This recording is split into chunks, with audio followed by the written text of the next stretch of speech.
का हमारा पॉइंट है आत्मज्ञान।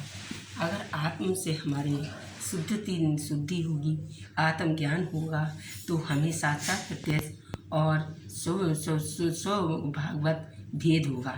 तो इस तरह से हमें प्रत्यक्ष विषम होता है और साक्षात प्रभु के दर्शन होने लगते हैं। इस प्रकार से किसी भी माध्यम में बगैर त्रय वस्तु को जानना ही संग माध्यम से प्रत्यक्ष एक ही, जिसका सिक्का सामने देखने पर गोल और बगल में देखने पर अंडाकार लगता है, उसी प्रकार चूक संसार में प्रति क्षण बदलता रहता है।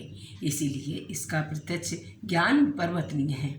आत्मा सम है और इसलिए इसका सत प्रत्यक्ष समृद्ध बना रहता है। इसलिए इंद्रियों को अंगों पर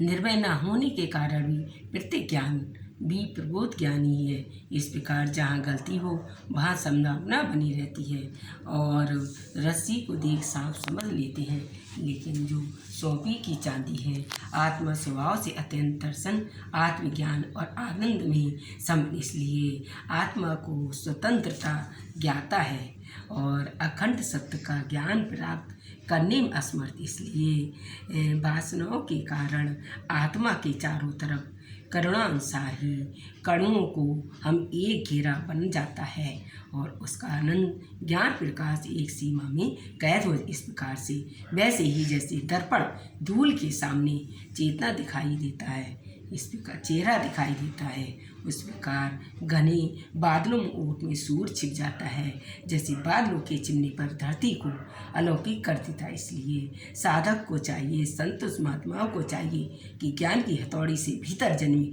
कर्मों से घेरा रह, जैसे जैसे आत्म प्रकाश का रस सरमियाँ बाहर निकलने लगी, इस प्रकार योग की सारा इंद्रिय, मन, बुद्धि और आत्म ज्ञान भी अवध ज्ञान का है।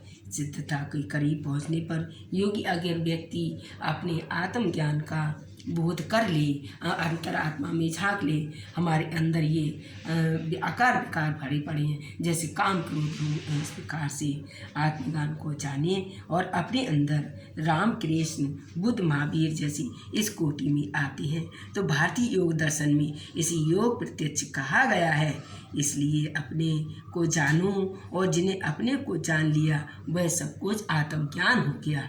इस प्रकार से उनके जानने के लिए आत्मज्ञान का बोध करना पड़ता है और संसार में हम आए हैं तो हमें आत्मज्ञान का होना बहुत जरूरी। इसलिए एक दूसरे के साथ नहीं करना चाहिए और अपने अंतरात्मा में आत्मज्ञान को झांकना चाहिए।